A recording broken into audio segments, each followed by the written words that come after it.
এক ছাত্র পরীক্ষা হলে কলম ভেঙে ফেলেছিল। সবাই ভেবেছিল সে আর লিখতে পারবে না, কিন্তু সে পেন্সিল ধার করে পরীক্ষা শেষ করলো। অতঃপর প্রথম হলো। জীবনে যেভাবে হোক হার মানা যাবে না। একটা গাছ যখন ছোট চারা ছিল, তখন সবাই গাছটাকে মারার চেষ্টা করলো, তবুও সে দাঁড়িয়ে রইল। অতঃপর বিশাল গাছ হয়ে উঠলো আর সবাইকে ছায়া দিতে লাগলো। কেউ ঠেকাতে পারে না যদি তোমার ভিতরে শক্তি থাকে।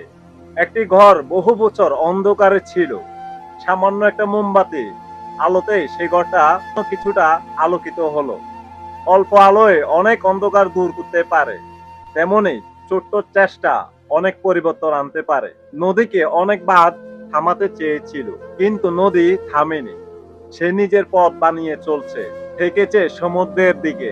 কষ্টই হোক বা বাধা, গন্তব্য কখনো কাউকে ঠেকাতে পারে না।